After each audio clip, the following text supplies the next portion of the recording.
Bayangkan jika dalam 24 jam, otak Anda kehilangan 50% neuron yang telah terbentuk selama puluhan tahun. Dalam 2 jam pertama, Anda akan kehilangan kemampuan berbicara dengan benar. Dalam 6 jam, memori masa kecil mulai menghilang selamanya. Tetapi yang menunggu di jam-jam berikutnya akan mengubah definisi kemanusiaan itu sendiri. Selamat datang dalam perjalanan paling mengerikan yang pernah dialami otak manusia. Otak manusia memiliki sekitar 86 miliar neuron dan setiap detik mereka berkomunikasi melalui triliunan koneksi sinaptik. Ketika setengah dari jaringan kompleks ini hancur dalam waktu 24 jam, kita akan menyaksikan kehancuran peradaban manusia dalam skala mikroskopis. Mari kita telusuri setiap jam dari bencana neurologis yang tak terbayangkan ini. Jam pertama dimulai dengan kerusakan pada korteks prefrontal, pusat kontrol eksekutif otak. Dalam 30 menit pertama, kemampuan membuat keputusan sederhana seperti memilih pakaian atau makanan menjadi mustahil. Neuron yang mengatur perencanaan dan penalaran logis mulai mati secara massal. Otak mencoba mengkompensasi dengan mengirim sinyal darurat ke area lain, tetapi seperti mencoba menyelamatkan kapal yang tenggelam dengan ember kecil. Memasuki jam kedua, area Broca dan Wernicke yang mengontrol bahasa mengalami kerusakan serius. Kata-kata mulai tercampur aduk, kalimat menjadi tidak koheren. Penderita akan berbicara seperti anak berusia 3 tahun, tetapi dengan frustrasi orang dewasa yang menyadari sesuatu yang mengerikan sedang terjadi pada dirinya. Kemampuan memahami bahasa tulisan dan lisan menurun drastis, menciptakan isolasi komunikasi yang menyiksa. Jam ketiga dan keempat membawa kehancuran pada hipokampus, pusat pembentukan memori baru. Setiap kejadian yang terjadi setelah titik ini akan hilang dalam hitungan menit, seperti menulis di atas air.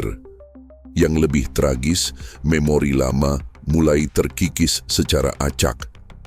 Wajah orang terkasih, momen bahagia, pencapaian hidup, semuanya mulai memudar seperti foto yang terkena sinar matahari terlalu lama. Di jam kelima hingga ke-8, sistem limbik yang mengatur emosi mengalami kerusakan masif. Penderita akan mengalami perubahan mood yang ekstrem dalam hitungan menit. Tiba-tiba tertawa tanpa alasan, kemudian menangis histeris, lalu marah dengan amarah yang tidak terkendali. Rasa takut primitif mengambil alih, tetapi tanpa kemampuan kognitif untuk memahami sumber ketakutan tersebut. Jam ke-9 hingga ke-12 adalah fase paling menyiksa. Thalamus, relay station otak, mulai gagal berfungsi. Informasi dari panca indera menjadi kacau. Penderita mungkin merasakan rasa manis ketika melihat warna merah, atau mendengar musik ketika mencium bau bunga. Realitas menjadi mimpi buruk sinestesia yang tidak masuk akal. Memasuki jam ke-13 hingga ke-16, cerebellum yang mengatur keseimbangan dan koordinasi mulai runtuh. Penderita tidak mampu berdiri, berjalan, atau bahkan menggerakkan tangan dengan terkontrol. Setiap gerakan menjadi kejang-kejang yang tidak terkendali, seperti boneka yang digerakkan oleh dalang yang mabuk. Kemampuan menelan makanan atau minuman hilang, menciptakan risiko tersedak yang konstan. Jam ke-17 hingga ke-20 membawa kerusakan pada area visual dan auditori. Penglihatan menjadi fragmented, seperti melihat dunia melalui cermin pecah. Suara-suara familiar berubah menjadi kebisingan yang menakutkan. Otak mencoba mengisi kekosongan ini dengan halusinasi yang semakin bizar dan mengerikan. Di jam ke-21 hingga ke-23, batang otak mulai terpengaruh.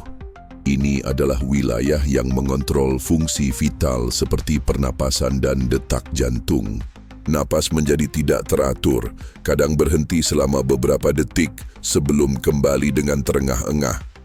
Jantung berdetak eratik, kadang terlalu cepat hingga 200 bpm. kadang melambat hingga hampir berhenti. Jam terakhir, jam ke-24, adalah klimaks dari tragedi neurologis ini. Hanya 50% neuron yang tersisa berjuang mempertahankan fungsi paling dasar kehidupan. Kesadaran menjadi seperti lampu yang berkedip sebelum mati total. Ada momen-momen jernih yang menyiksa di mana penderita sekilas menyadari apa yang telah hilang sebelum tenggelam kembali ke dalam kegelapan neurologis. Yang paling tragis adalah bahwa secara fisik, tubuh masih utuh, jantung masih berdetak, paru-paru masih bernapas. Tetapi esensi dari apa yang membuat seseorang menjadi manusia telah musnah. Keluarga dan teman akan melihat wajah yang familiar, tetapi di balik mata tersebut tidak ada lagi yang tersisa dari pribadi yang mereka kenal dan cintai. Skenario ekstrem ini mengingatkan kita betapa rapuhnya kesadaran manusia. Dalam kehidupan normal, kita kehilangan sekitar 200.000 neuron setiap hari seiring penuaan. Tetapi otak memiliki redundansi dan plastisitas untuk mengkompensasi. Namun ketika kehilangan ini terjadi secara masif dan mendadak, tidak ada sistem backup yang mampu menyelamatkan kita dari kehancuran total identitas diri.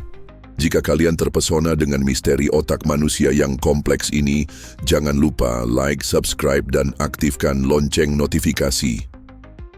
Masih ada 3 episode lagi dalam seri Otak Ekstrem yang akan mengungkap rahasia-rahasia mengerikan lainnya tentang organ paling penting dalam tubuh kita. Episode selanjutnya akan membahas apa yang terjadi jika memori dihapus total dalam sekali tekan tombol. Sampai jumpa di video berikutnya dan ingat, jagalah otak kalian dengan baik. Playlist utama seri Otak Ekstrem 4 episode. Deskripsi, playlist, eksplorasi mendalam tentang skenario ekstrim yang dapat terjadi pada otak manusia. Dari kehilangan neuron massal, penghapusan memori, hingga overstimulasi otak yang berbahaya. Seri 4 episode yang akan mengubah cara Anda melihat organ paling kompleks dalam tubuh manusia. Playlist sekunder, tubuh ekstrem, semua episode